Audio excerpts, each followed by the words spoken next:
Good morning, class. Today we're going to talk about how to make this particular part using Solidworks. The first thing you want to do is go over the units of measurement. So when you look at the drawing, you want to clarify what units of measurement you're using. Whenever you see something with decimal places, your first thought should be maybe it's inches. Because in the metric system, very few things are dimensioned with lots of decimal places. Maybe one, sometimes two, but that's it. The other visual indicator that you'll have that it's in inches, you've got like that, 3 decimal places of information. You have a 0.50 radius, and when you look at the object, 0.50 radius for something that if it was in the metric system would be really, really tiny. That's half a millimeter. This item over here, 1.56 radius, in the metric system would be a really tiny value. That's only roughly 1.5 millimeters. So those are the visual indicators that tell you that it's in inches. If it gets confusing, the first thing you should do is ask the client, ask the customer. Because remember, the customer is always right. They might not tell you what the units of measurement are because they assume. And we all know what assume stands for. So if it becomes confusing, ask the question. In our case, we've talked to the customer. The customer said it's in inches. There. So we can move on. Next, on this side, in SolidWorks, you do want to identify what units of measurement you're using. So in our case, it's going to be inches, pounds, seconds, and it's going to be ANSI. For those of you with laptops where you've assigned this the first time you started your computer, appreciate that you're going to have to make this setting change in the lower right corner of your screen. After you get past this part, which is, am I making a part, am I making an assembly, or am I making a drawing? We're starting with the part here. Some people say go into advanced and you'll have templates. This is the raw product out of the box, so to speak. You don't have any extra templates. They don't give you any templates, okay? So if you get past all of this and you say, okay, I'm making a part, on your laptop, the first time you do it, you'll never get that pre-dialog box asking you units of measurement ever again. So you have to make a point, in general, of course, it can change all settings. You have to make a point of identifying units down here in the lower right corner.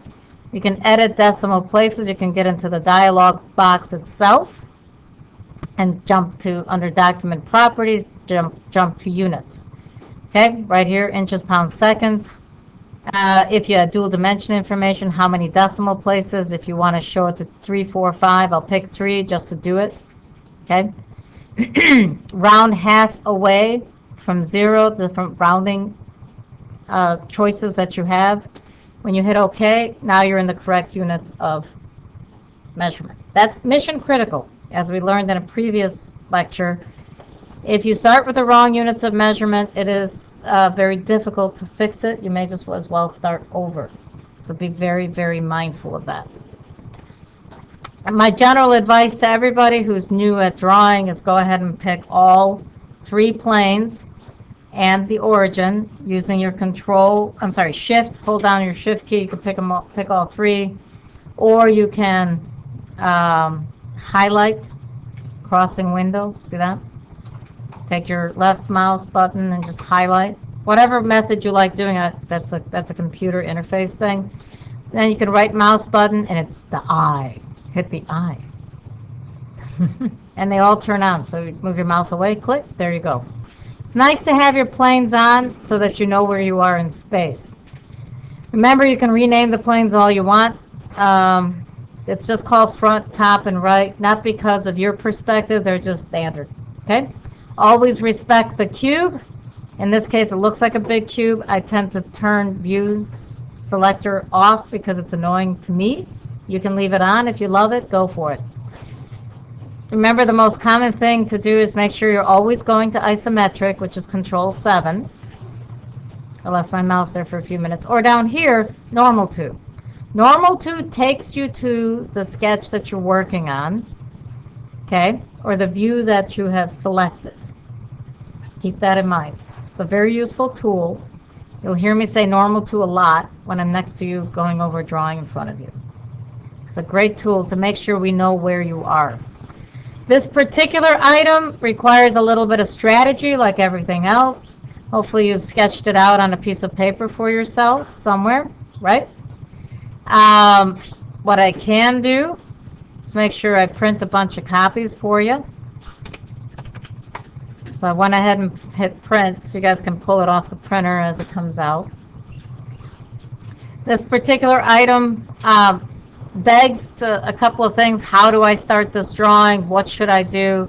My general rule of thumb on anything is assess where, like in this case, remember in the past I taught you guys build a basic block and then whittle away at it, a whittle at a time. Well, in this case, the block would be pretty big and it's a lot of whittling. So I think we have to look at it more from shapes perspective. We have a round object here, okay, that we can capture and look at as one shape. See that? So that's one piece of geometry. Up here, we have another object.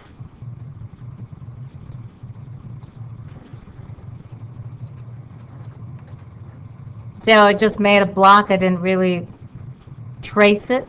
You notice that? Okay. And then we have a third object. So I have to go find a color that I like. So let's go find a different color. I'm going to go with lime. And then we have this element over here on the side. And there's a couple of things that when we look at these pieces, this looks like a chair on its side, right?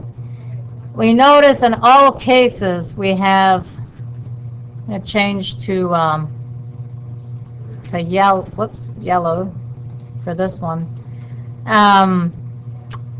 This feature, this blue face that we have that I outlined in blue, actually doesn't begin in the same spot. That doesn't look so good. Let me see if I can just highlight it. There we go. That's a little better. See that? This object stands back. It's set back from this face by a distance of 1/2 inch. We have to make note of that. So this blue feature and the red feature don't start in the same plane. And then down here, this feature, it looks like a chair at an angle on its side, sorta, is also has an element of surprise for us in the fact that it's 30 degrees off of the center. And everything is impacted in what view? The right side view. Okay? And then this, because we always respect the cube, is the front. Ooh, that arrow doesn't look good. Mouse magic, trying to draw straight with a mouse. Should use my Surface for this. Anyways, then there we go with the top. Cool? So everything I think we can impact off the right plane. Okay? So when we go over here, I would recommend we start with this basic shape in the middle, the round circle, because everything goes off of it. You see that? This top element is off of it. This bottom element is off of the same centerpiece. So our first object that we're going to work with is right here, this one. So we're going to click on the right plane. Oh, and by the way, as with everything else, there's always more than one way to do anything. So don't take this as gospel. Got it? This is just a method, not the only method. So please appreciate that. I'm going to go into the sketch tool and then go ahead and I want to draw. Let me go back again because Remember that only the first time does it orbit that way and get you into that plane. Did you notice that? Have you noticed with every other time it does not do that? When you switch to isometric now, okay, and I go ahead to sketch, the tab sketch, and I go to sketch, and I pick this plane. See, for that first item, it does that. If I keep canceling, the other thing that you'll keep noticing, whether you like it or not, I'm going to switch back to isometric, is the fact that every time I cancel and create a new sketch, the number of my sketch changes from sketch 1 to 1 to 2 to 1 to 3. If this annoys you, please don't let it. You can rename your sketches all you want as well. But it just keeps clocking to the next number. So don't say, oh, Ms. Sheris, mine says sketch 4 and yours was sketch 1. Is that a problem? The answer is no. It has nothing to do with some type of specific thing to that part, and it has to be certain sketches. Don't worry about that. Okay? Just means you deleted 3 or 4 sketches before you finally drew one. Got it? That's all it means, nothing more. So in this case, we're going to draw a circle. Always I recommend from the origin, from a CNC builder's perspective. That's where I come from in this conversation. The yellow means that it's warning you that it's going to do something. And the constraint in question is basically saying it's going to connect to that spot. Then you basically move your mouse away. I did one click, I move away. I don't care about the number. Please remember that. The number doesn't matter. On the left side, you'll see all the different information. Literally have had people go in here and want to change the numbers here because you can. Actually, people do that. 1.5 divided by 2.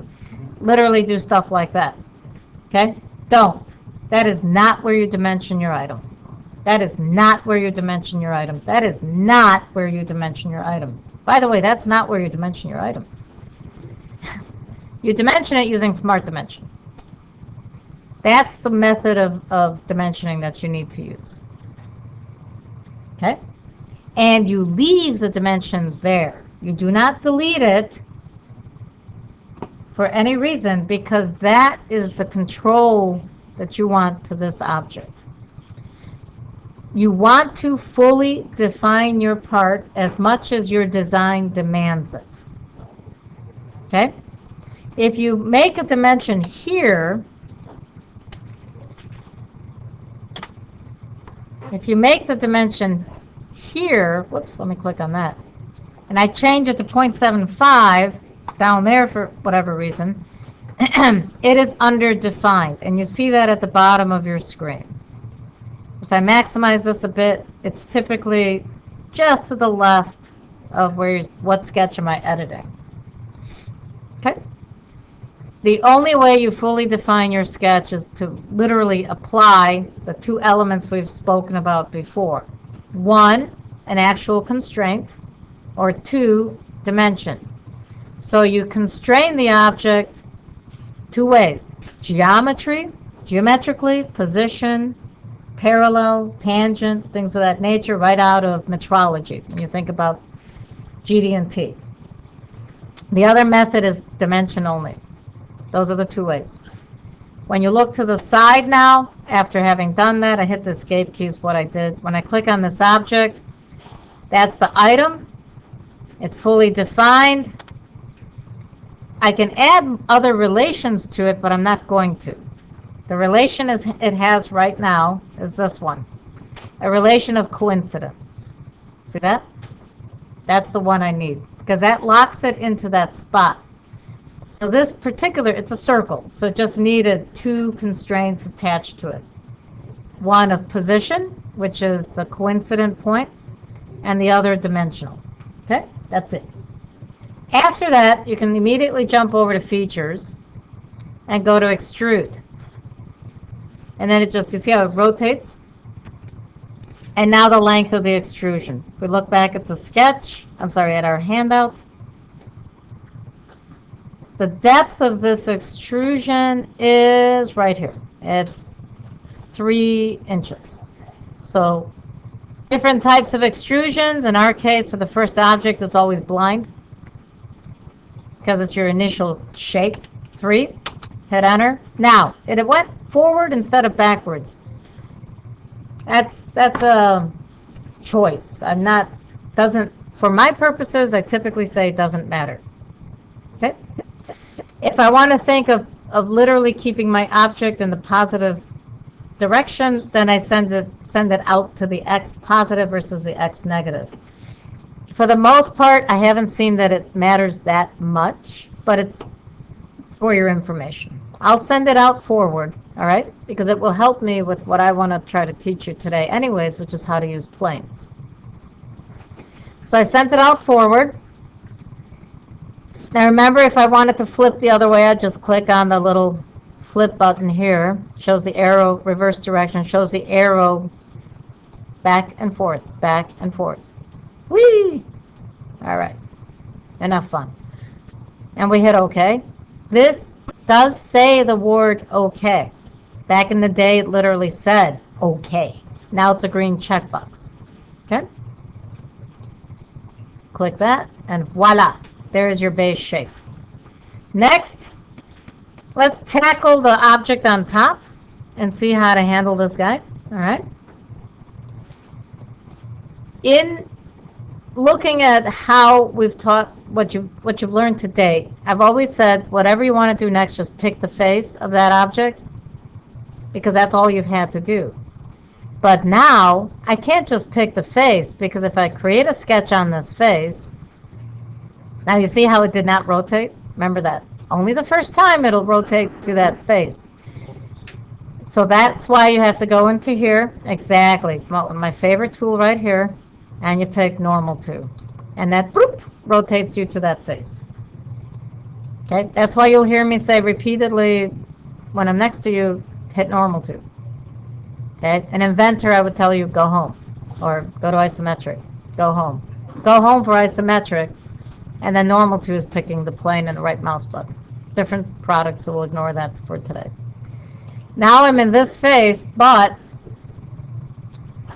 if I just for kicks and giggles, I'm going to throw a circle up here just to prove the point of what I'm talking about. I drew the circle. I'm going to go ahead and draw a center line. Remember how we did that for that other object? This is the trick to how do I clock this to be centered. I just click on this guy and give it a vertical constraint. Or relation is the word Solidworks uses. So they call them relations. Okay? Horizontal, vertical, fixed. So if I clock this and then let's say I step out, I'm going to extrude the feature. I'm not thinking, all right? I'm just literally just drawing, just for the sake of drawing. I type in 0.5. I'm completely ignoring everything. Every time you get here, you notice how it didn't orbit itself to isometric mode. You notice that? And I repeatedly tell you guys, make sure to go to isometric before you extrude and complete it, because who knows which direction it's going in. Okay? In this case, I would have to extrude back, and I hit OK, but this is where the flaw is. If I go into my front view, I realize this is in the wrong spot. And I need it to be literally half an inch in, not out here on parallel to this face. So in order to build your next feature in the correct location, so my boss extrude number 2 is garbage. So I'm going to just basically right mouse button, watch, click on, right, sorry, click on the object, click in this case on the extrusion, right mouse button, hit delete. I'm trying to verbalize what I'm doing for the recording, sorry. And then you're just deleting everything. So you hit yes. The sketch still exists. I have to get rid of that too. So click on it, right mouse button, and delete it. And say yes. There we go. I need to be able to do something new, and that's adding a plane where I can draw. Because remember, you either build your next sketch on the face of an existing object, which we just tried, and obviously it's wrong, or we have to have a plane to draw to. Okay? So the solution is we're going to add a plane. So So I'm going to maximize this for a minute because plane is all the way on the right end. It's called reference geometry. Reference geometry. This is found under the features tab. The tab for features, reference geometry. Okay, that's going to be your other favorite tool. There are certain tools I find my favorite. Offset is one of my favorite commands. Planes are totally awesome in any 3D CAD package to help you throw things where you need to. Axes are excellent. You'll learn about that later. Okay, and then there's all these different ways, and different ways of controlling your model. For our purposes, for this moment, we need to know how to add a plane. So what you do is you still pick an existing face. My recommendation is you always pick the physical body that you are working with when you add a plane. I recommend not adding a plane from another plane unless it makes design sense. And that comes with time and with unique projects. So for today's conversation, you're going to see me intentionally pick the face, mainly because I am lazy. And I think I've taught you that pretty well. And I want you to be lazy. So it's logical for me to pick the face. I would argue it's not logical for me to pick the back plane. So if you were thinking of picking the plane, I would say I'd suggest not, because the back plane is not inherently attached to the object. It's not physically a part of the object. It's separate of the object. And I think I showed you in a previous lecture that you can literally, it's like moving a piece of paper away and the object still sits there. You will get, as I call it, ketchup and mustard. You'll get a bunch of error messages when you do that. That is a reason I recommend that you start the plane off the object itself, not the other plane. Okay? That's why I won't use the right plane. Instead, I pick the face of the object. That is the reason why I'm selecting it. The next question is, where do you want it? What's cool is you have a bunch of features on the left side. You look at all the options that you have. Parallel, I'm not picking parallel. Why? Because it already is. It's parallel to what I want it to be, so I'm copacetic with that. Perpendicular, no, I don't want this plane to be 90 degrees to the face that I selected.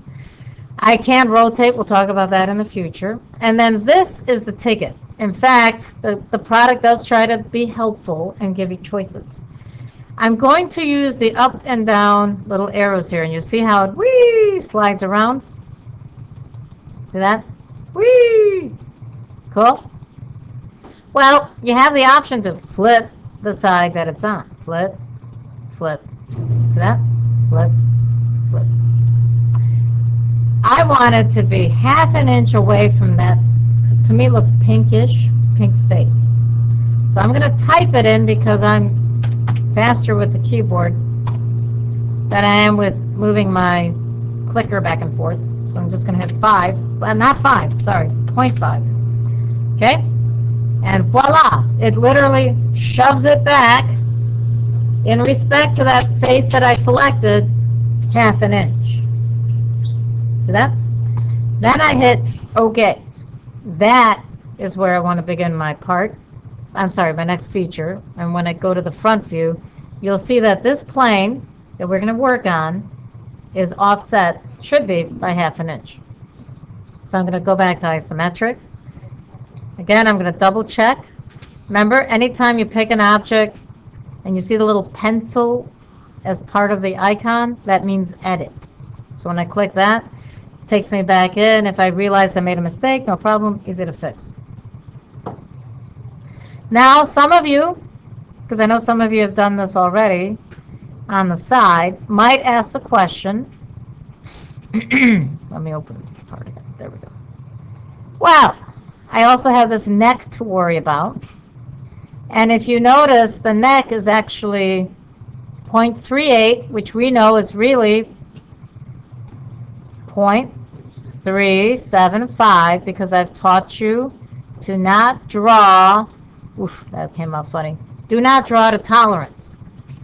The drawing is presented in 2 decimal places because that's the tolerance expectation. That is not the true number. presume the true number is whatever decimal place it would naturally go to. In this case, 375 rounds to 0.38, 38. Got it? So that's why I'm telling you it's 375. You can always talk to the client if you're concerned, but to be honest, your client probably will never give you such a pretty drawing. They'll just verbally tell you what they want, and the rest is up to you. That's why you send them an approval drawing to make sure that they're copacetic with what you're doing. And once they sign off on it, they've given you permission to move forward to build the part. In our case, we're presuming that 38 means 375. Now, 375, the width of this shape right here is 0.5. So one needs to assume that, and I know it's an assume, but we talked to the client and they want the neck centered. 3/8 is centered to the half mark. So one can say you can actually create this extrusion off towards the back to just worry about this yoke, as I'll call it.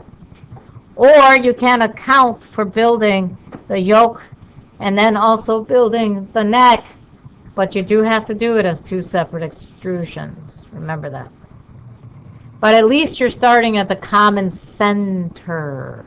Because remember, you can extrude from mid-plane. Okay? So we can start at the center of the object, which is, I'm going to change colors again. We'll do aqua this time. Right here. You want to start at the center. Let me do the following. I wonder if I have the ability to, there we go, erase a bit more. Okay, let me clean that up a bit there.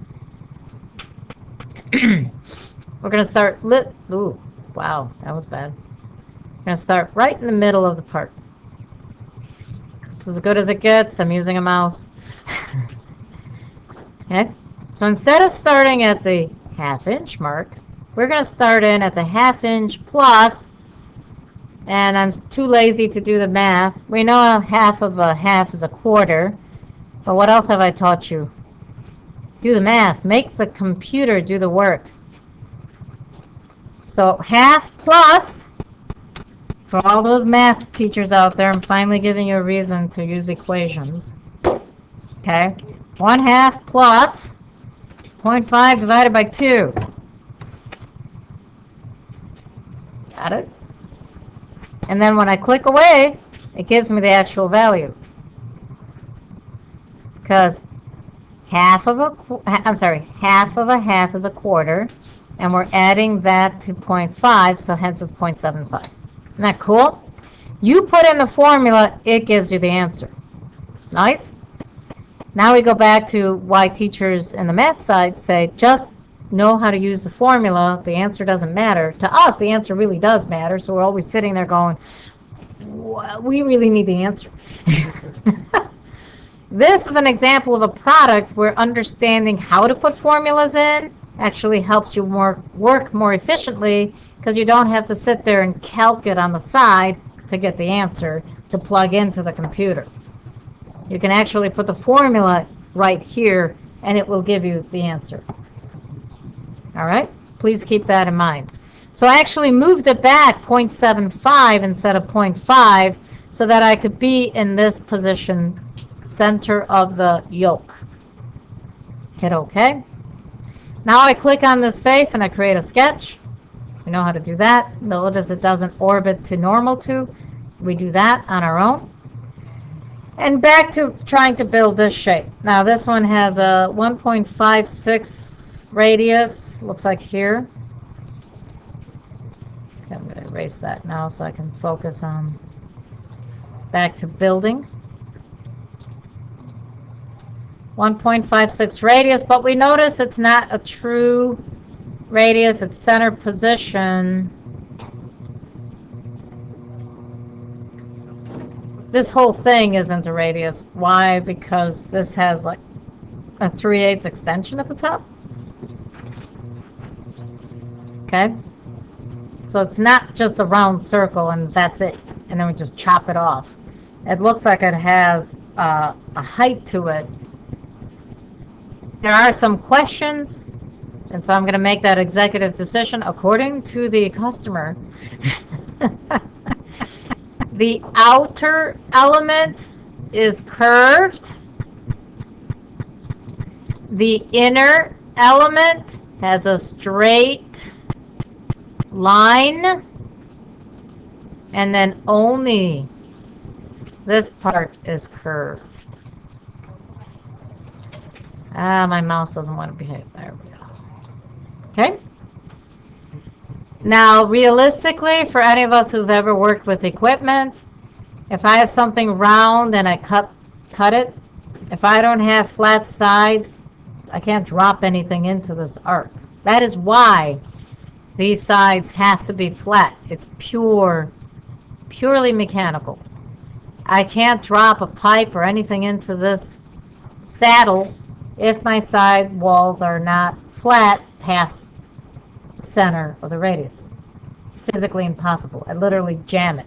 So typically I would go in, and that's when you Dremel the sides a little bit, so you have a clear path to drop something into this. So we always have to think. That is the reason why this 3/8 is actually a flat side, whereas the rest of it is curved. Okay?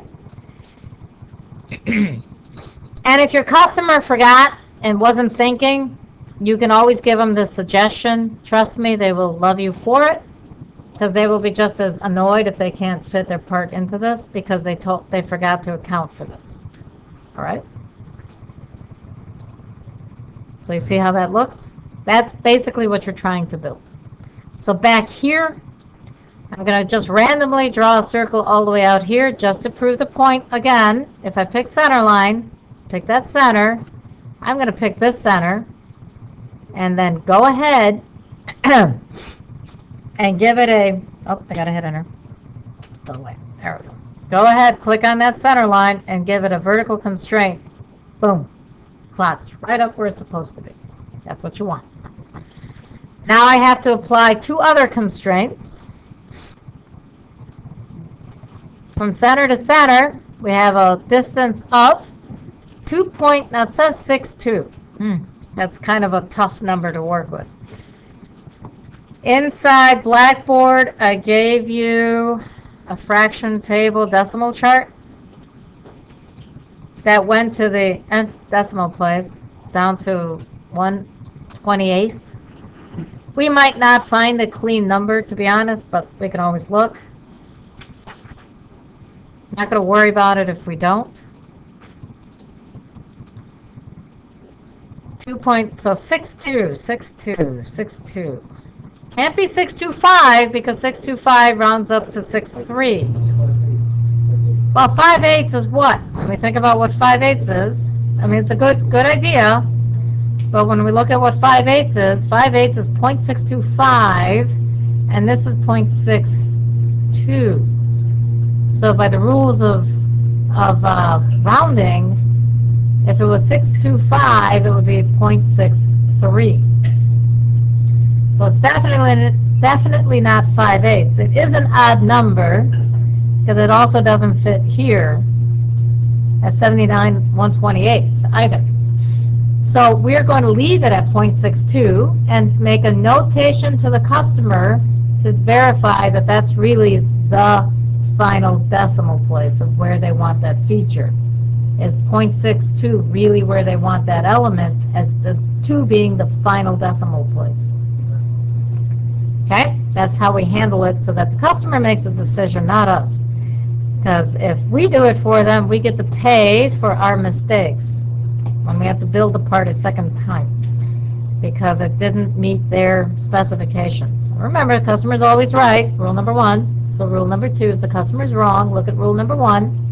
Best way to avoid any issues with the client is to make sure they confirm everything, and that's what approval drawings are for. So back to this, 2.62 is the number we're going to go with because we can't find a clean decimal place. Now we go to features, and now we're going to extrude.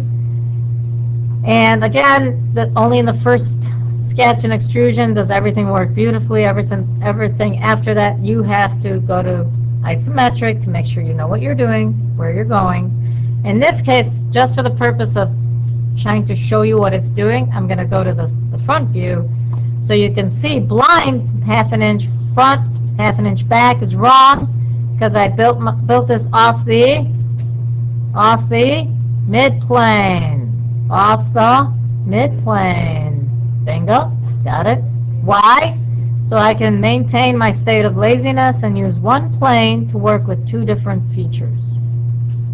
Meaning this feature and the neck, which will be next, the neck. I use the term lazy intentionally because what I want you to appreciate is it's called efficient drawing. You want to draw with efficiency, because then when the design changes, if you're in the design process and you send the approval drawing, customer changes it, you want to be able to modify the drawing quickly and with efficiency. And that means starting to draw correctly versus drawing in a haphazard manner is the language I'll use. You always have to have the future in mind in the moment. 1/2 inch, mid-plane, merge results is important. You don't want disjointed elements, and you hit OK. That's the basic shape. You'll be like, wait, why did you do that? Because remember, the other thing I try to teach you is whittle away at it, a whittle at a time. So I have my two basic elements. I'm not going to worry about putting in any of the features into it. I have this basic element and this basic element. Now I got the neck to add. The neck's going to be interesting.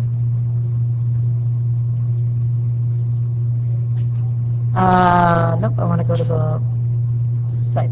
Normal to is actually that one. I'm going to go and create a sketch on that mid-plane. So I'm going to create sketch.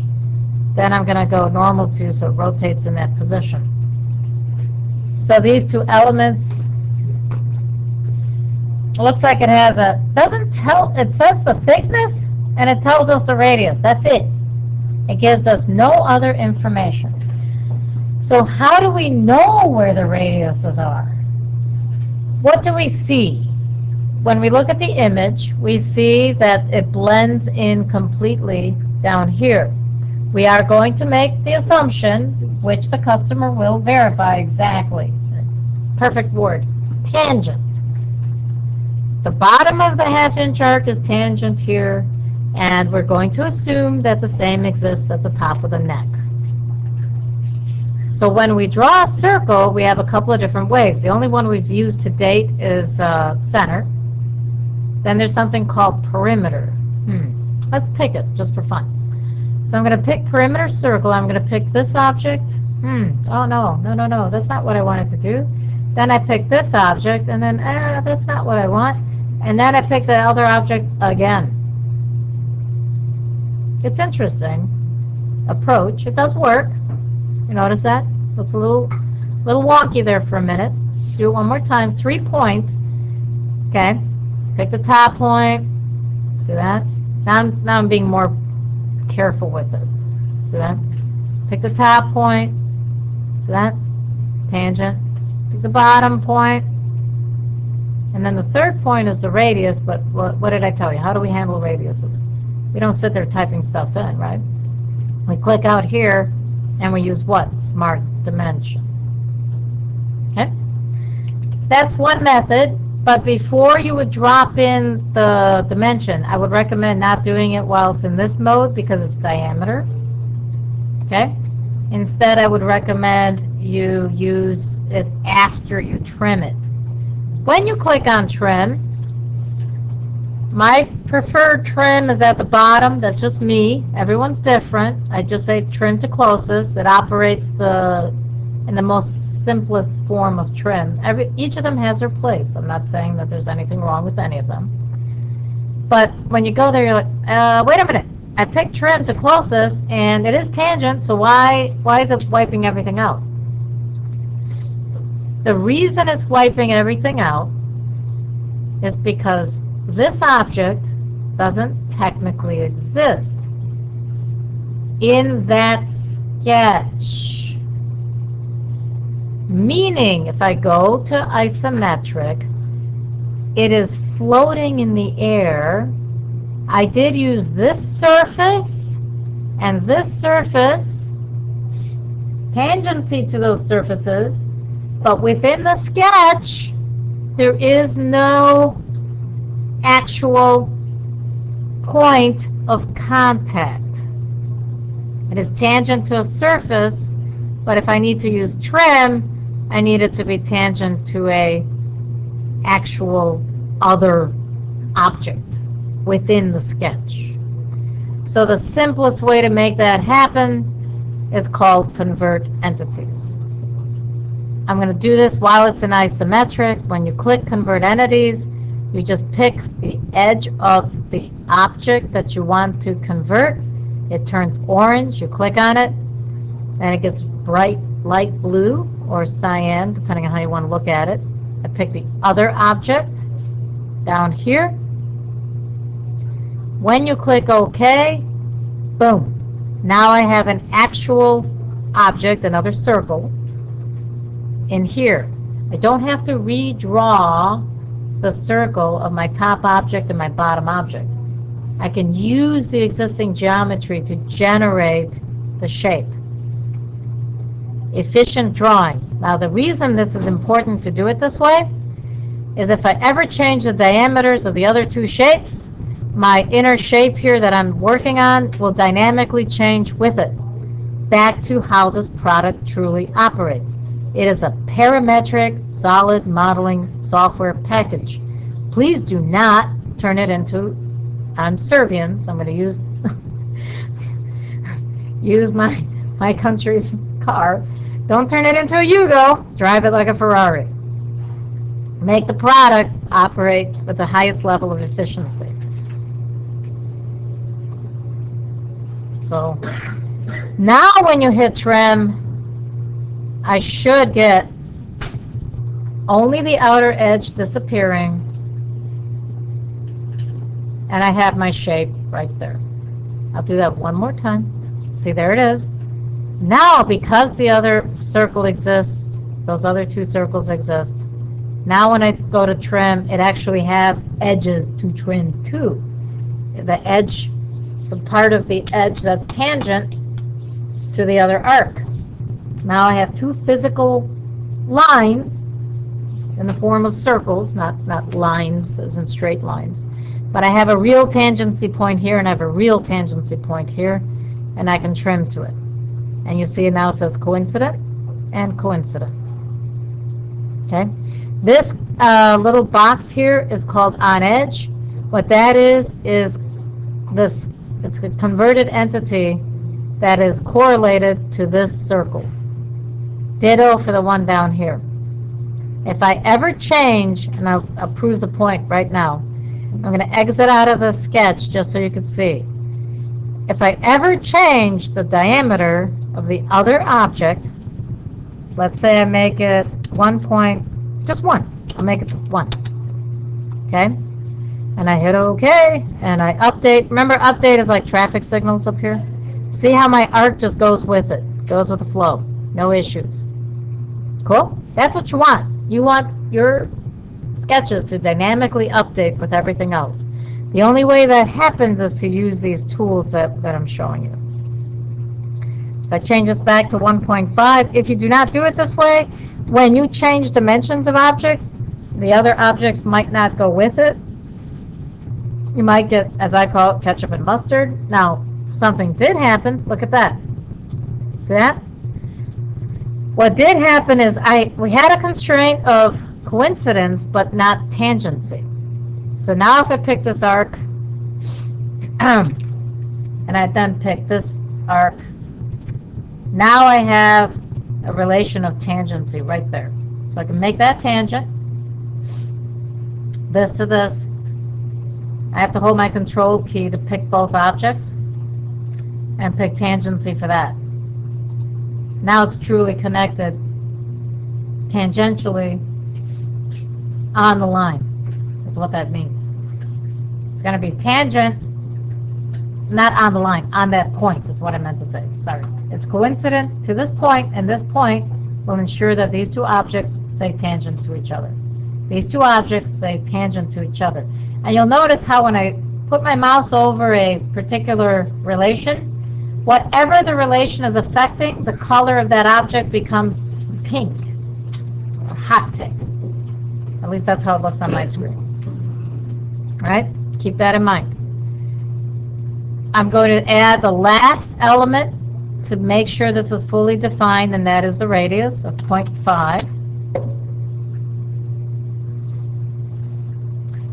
And wow, those two look like they're not where they should be. Did I make a mistake? Did one of you try to correct me while I was doing it? Because I did tell you guys that I can't talk while I'm doing it. I can't take questions or comments. So what did I do? What fatal error did I make? The famous one we all make, right? Let me out of this sketch, and I'm just gonna stay right here. Is this circle the wrong size? Did I even define the size of that circle before I jumped into showing you how to make the neck? Do any of us ever do that? We draw too quickly, and then we're like, oh, wait a minute, I forgot that dimension. Oh my God, let me fix my part, right? That happens all the time, right? You're there, you're looking at it going, wow, that doesn't look right. What did I do wrong? You didn't do anything wrong. You were working too fast, the usual. It's like us. So over here, any of us, here's the sketch. I'm sorry, here's the extrude that we had worked on beforehand, which is a large diameter here. I'm going to go ahead and edit that sketch. And what did I forget to do? We dropped in the distance, and then we just moved on to the neck and realized, oh, wait a minute, I forgot to put in the radius. That's easy to fix. We go to Smart Dimension. Now, what's wrong? Remember, we had this conversation, too. You really don't want to Smart Dimension the diameter because really it's not the diameter that you're creating. So I drew a center line to trim because we already know trim requires a stop point. So that way I have half of an arc, because that's half of an arc. Okay? Now what I gotta drop in the dimension. What is this outer radius really supposed to be? Obviously it's not 1.08. It's 1.56. When we look at our Excel spreadsheet over here, 5.6 is 5.625. Let me find it real quick just so that we can have that resolved. There we go. 0.5625, 9/16. So I'm going to intentionally just type in, instead of the decimal, I'm just going to type in 9/16 without a decimal point there. 9/16. See that? Whether I put in a fraction or the decimal value of that fraction, I'll get the answer. 563 rounds to 0.56. That is the reason that I'm choosing to go that way. Did I do it right, though? Oh, what did I forget? The 1 in front of it, right? Double click on that one more time. 1! Now I could do this. Remember I told you formulas, right? Go in parentheses, 9/16. If I don't remember the decimal value, hit OK, and voila! I get the same answer, 1.563, but we know that's OK because 1.56 is acceptable. Went ahead and did it. I hit OK. Show the problem. What's the problem? I can't extrude an open object. I cannot extrude an open object. So I literally have to close this object. Meaning, I have to have what above it? See, I cut this off at the wrong spot. Let me go back. Sorry, you can't go. Well, I gotta download that. Remember what I told you about the tool out of the box? The redo's not there. Just a heads up. So what I really need is the following: another center line out here, so that I could identify the distance of what? What's this distance? The flat area, right? 0.375. We need that distance identified. And then of all things, I want to extend my arc up to that spot. Notice that? And then because this is the absolute top of the part, I want to convert my construction geometry now to a solid line. And I'm going to trim back the entities. Is there more than one way to do this? The answer I gave you at the beginning of this entire lecture is yes. I'm just giving you a method. And the method I'm giving you includes, oh my God, I made a mistake, I got to fix it.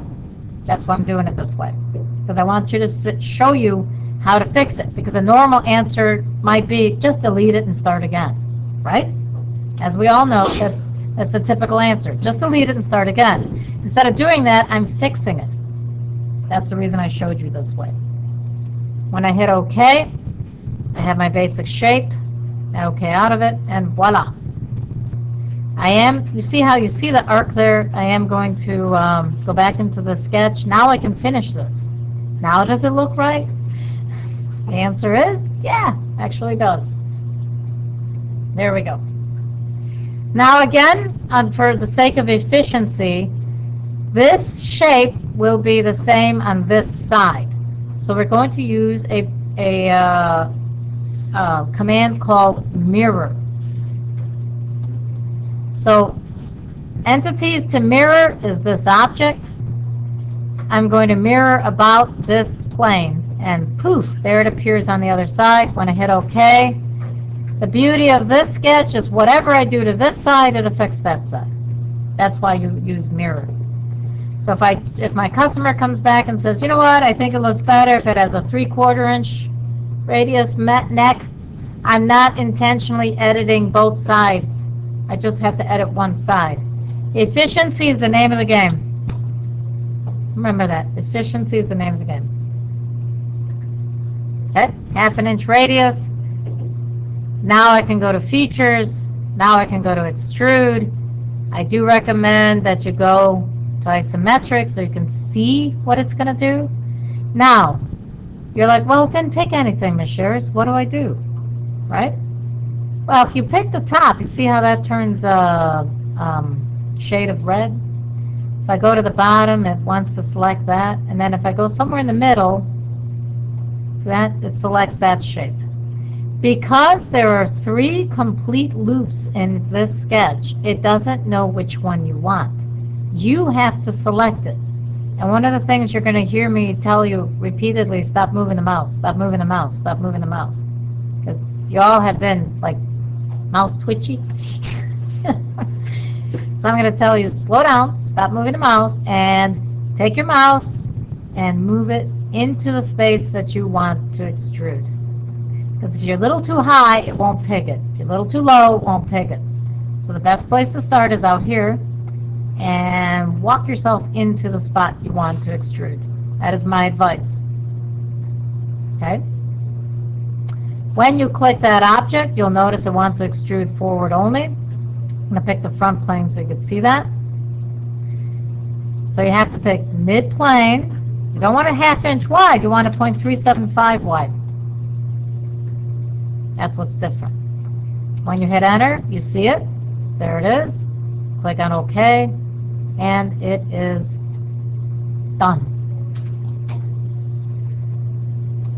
Okay, now this isn't done because I haven't finished the inside, you notice. Now the outside is curved, remember we said that? But the inside is not. I'm going to finish this piece down here in green, and then I'll start knocking out the holes. Do you notice that? Yes, I operate in the most generic terms possible, which is make the basic extrusions first, then whittle away at it a whittle at a time. That's my general philosophy on how I do 3D modeling. So I put all the features in, the external elements in first, and then I do all my cuts second. That's just how I operate.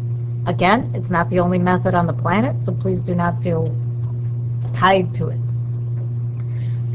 The object in back actually starts on the back plane, but you're going to realize it doesn't start literally off the back plane. it's off at 30 degrees in relationship to this plane and the center of this object. That's the key. So now we go ahead, and I'm going to scooch over on this guy. There it is, reference geometry. I'm going to pick plane, and this time I'm going to do something different. I'm picking the plane, and I'm picking the shape, the boss extrude. First thing it wants to do is go to the tangency. See how it picked that face? That's naturally what it wants to do. So if you jump to angle, however, it'll want to go off the tangency of the face. The tangency of the face. So even though you type in the correct angle, and you're like, I'm home free. And then you build your part, and you're like, why the heck is it all the way out there? Okay? No. Why did it do that? Because you picked the shape. Well, how do I get to the center of it? Center of the Tootsie Roll, right?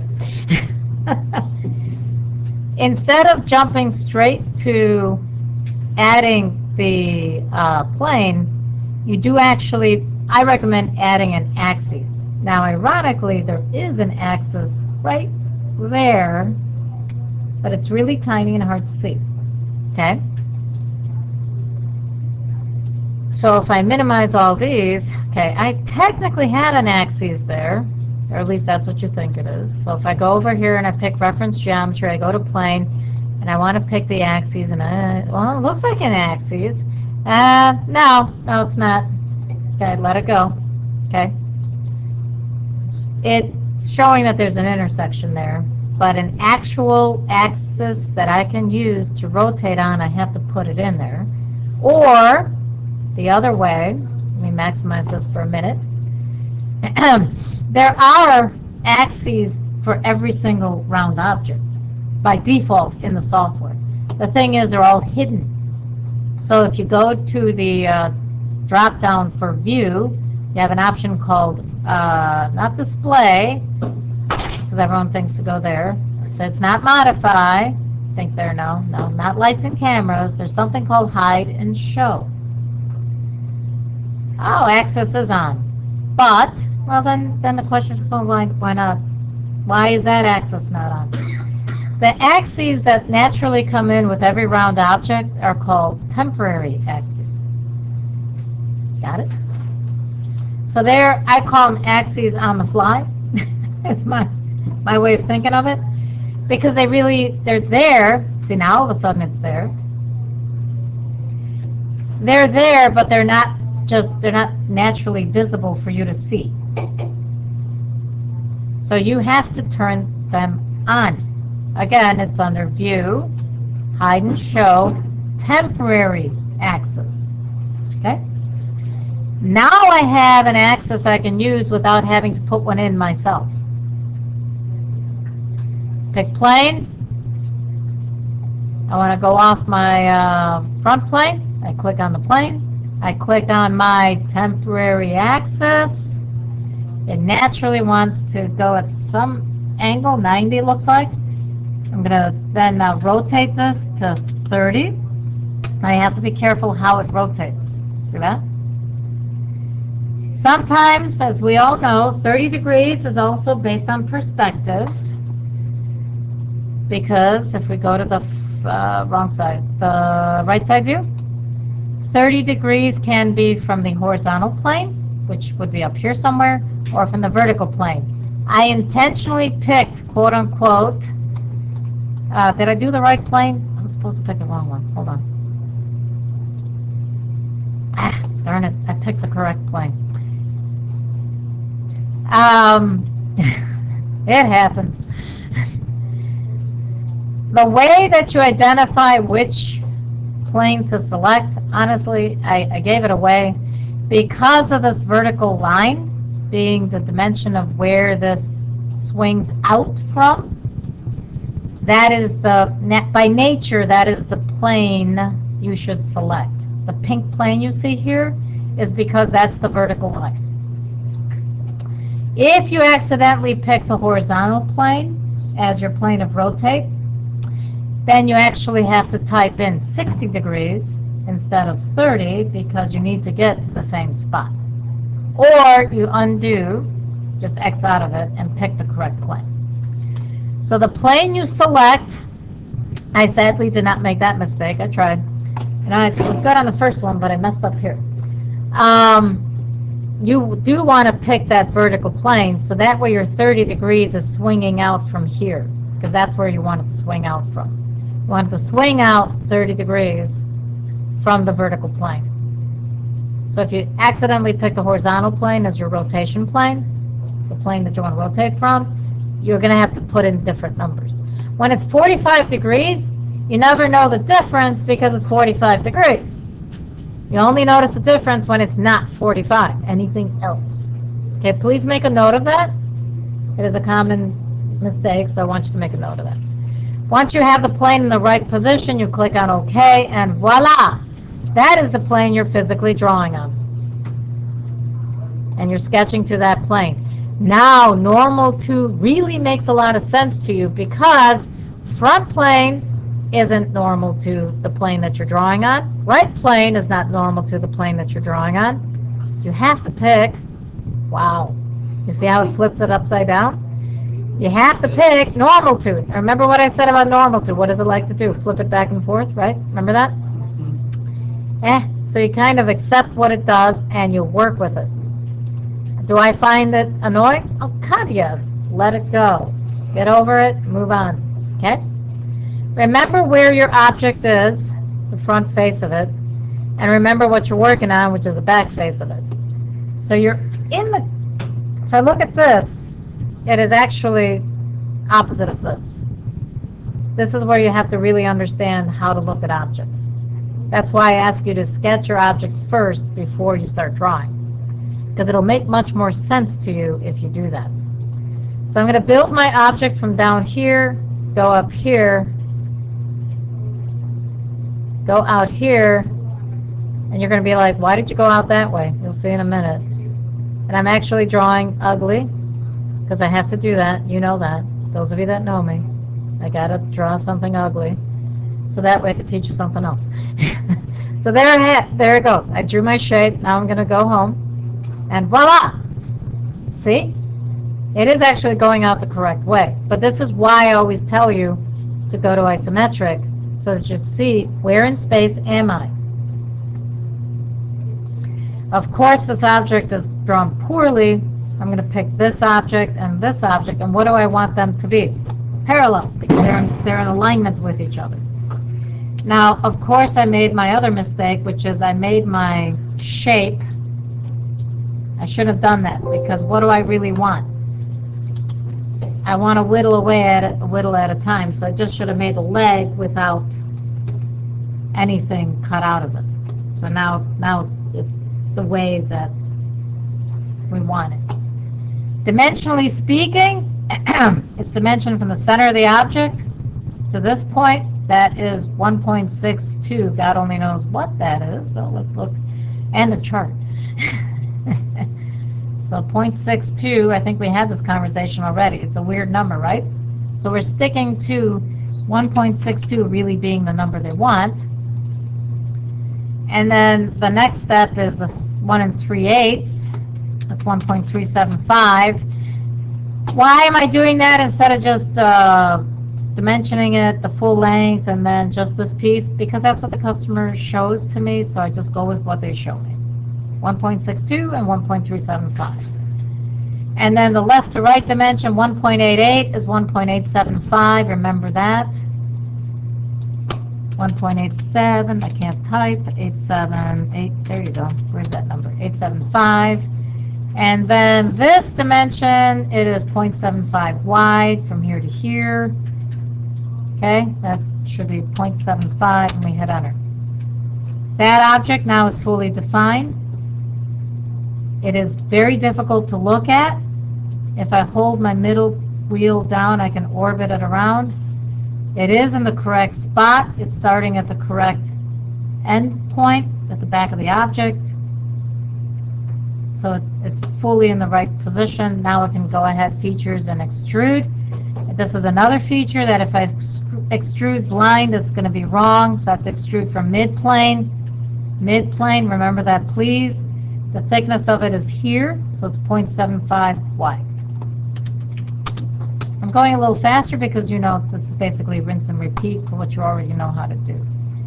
Voila! That is your basic geometry of this object. Now we whittle away at it, a whittle at a time. I'm going to pick this face. I no longer have to worry about the plane. I just go in there and I create a sketch. I'm really lazy as we talked, so I'm going to make a box that's touching the bottom surface, and then I'm going to apply my dimensions from sidewall to sidewall. 0.5, sidewall to sidewall, 0.875. All right, so that's there. Then I'm going to features. Then I'm going to extrude, not extrude, regular extrude, because we know that'll just going to add more material. I have to extrude cut. You can pick blind. No, what I'm going to pick instead, and there's a reason for this too, I'm going to say up to surface. I want it to extrude to that back surface. If I ever change the width of this leg, it will just keep moving with it. If I ever want to add an element behind here, it won't blow through that element either. So I hit OK, and there we go. There's my one shape. Now up here, Hole Wizard, I taught you how to use it, but I'm going to pick it again. Now notice this. Now we have another dilemma. Our client did not give us an actual number. They gave us a tolerance. So we have to drill the hole through it to the mid of that tolerance. The mid of that tolerance. So the tolerance is 0.748 to 0.75. Half of that is where we have to move to. That half of that, halfway, literally.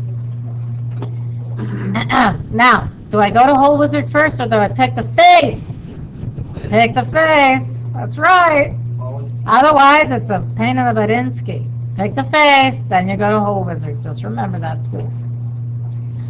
Now, I'm going to pick Legacy Hole because nothing else really is going to make any sense for this object. We did this last week, so last class. The diameter gets fun because now all of a sudden we're dealing with some weird numbers, right?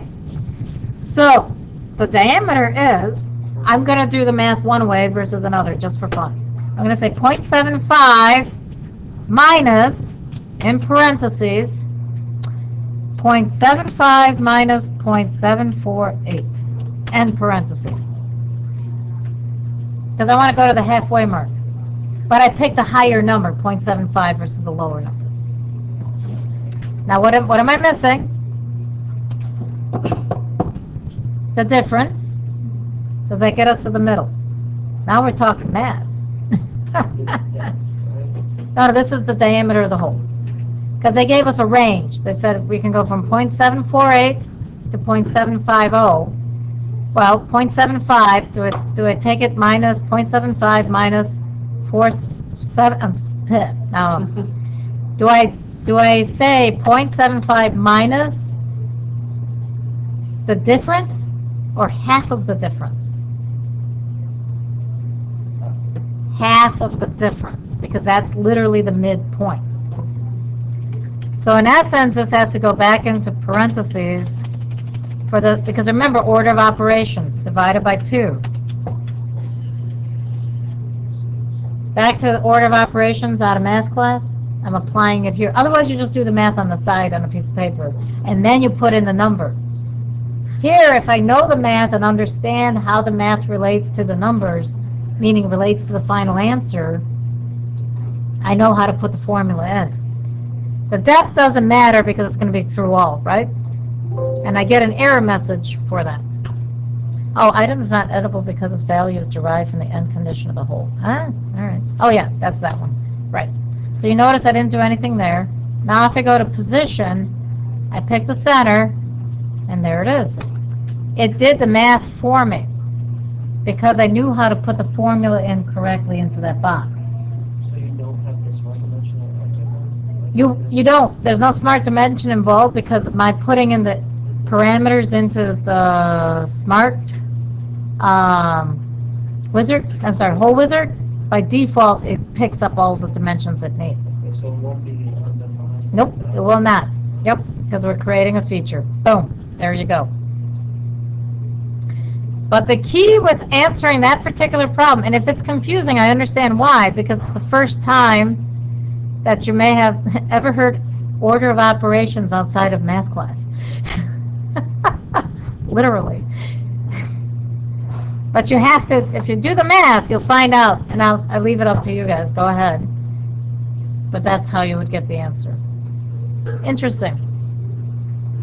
We get math meaning.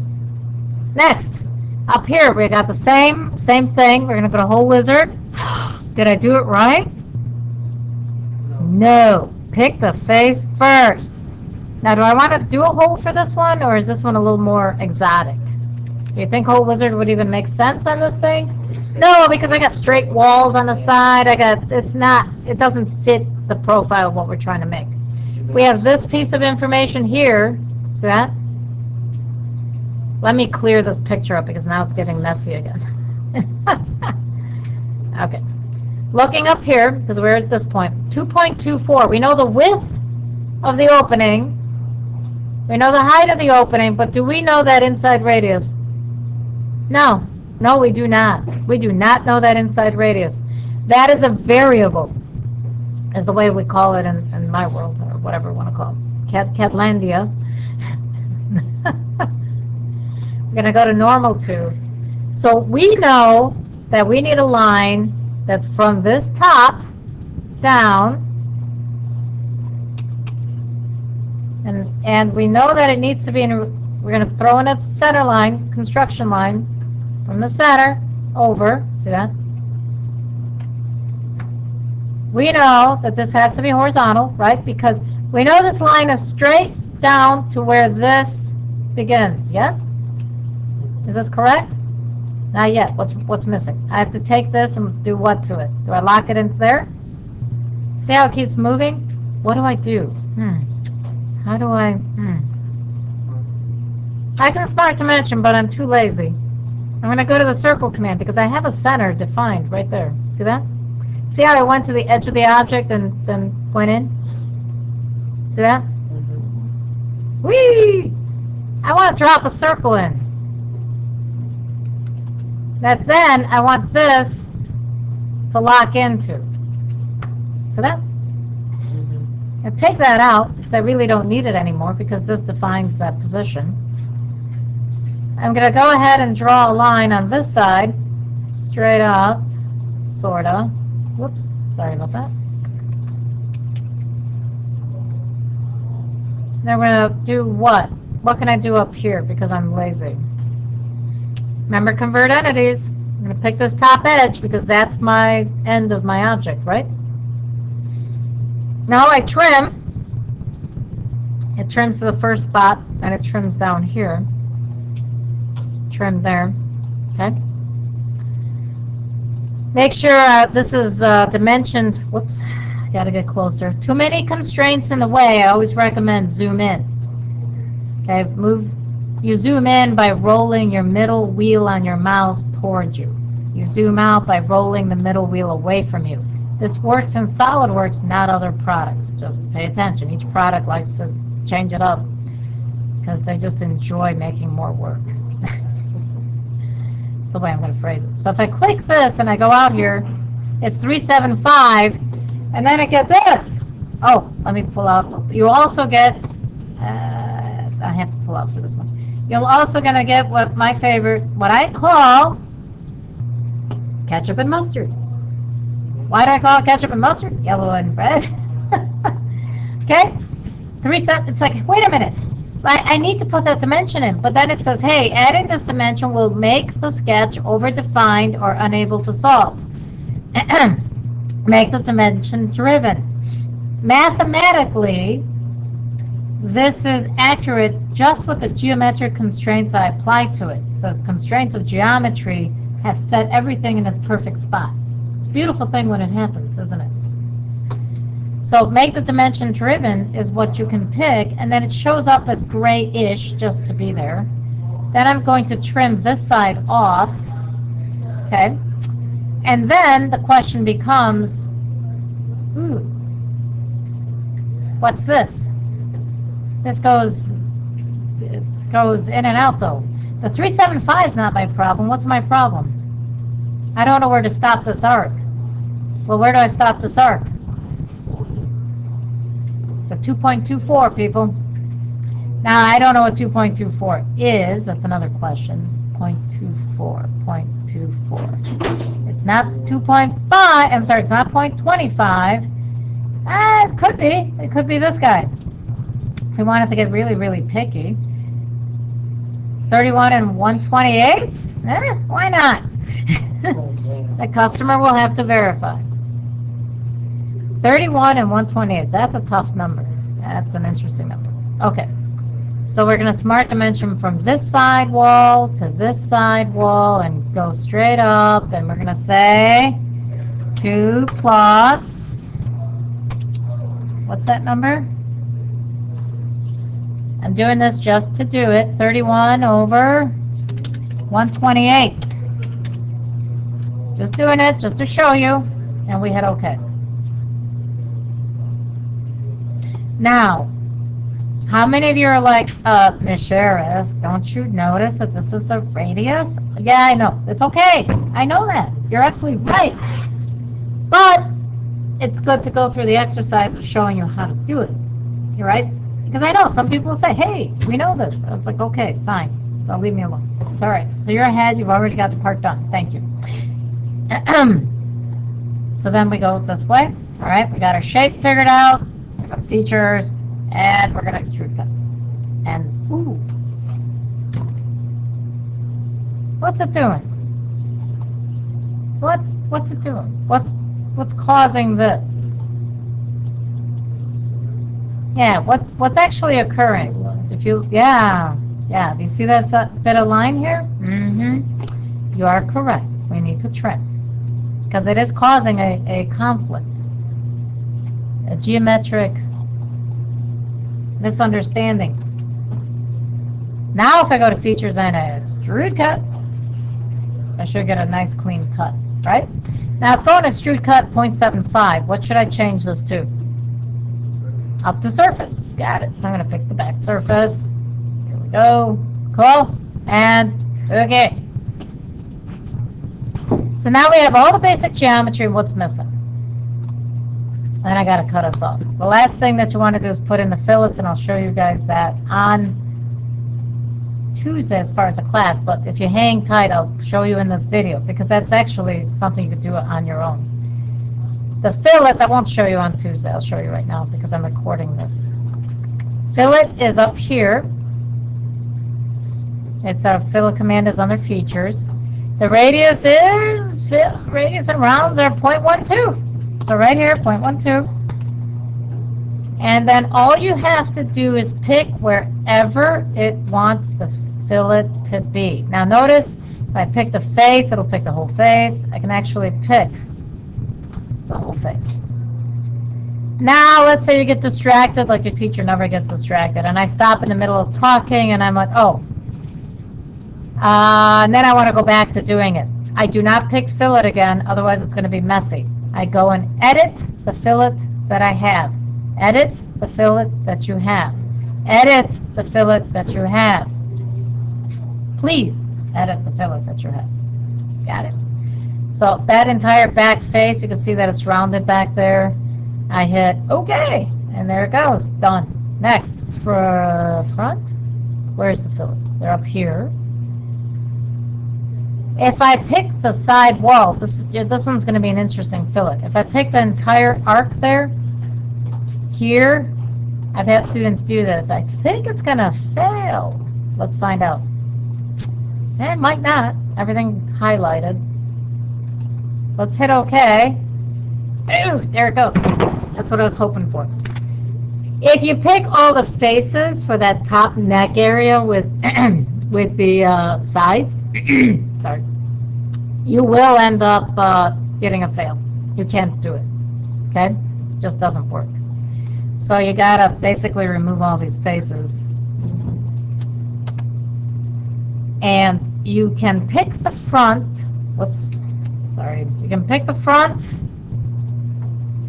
you can pick the back, okay?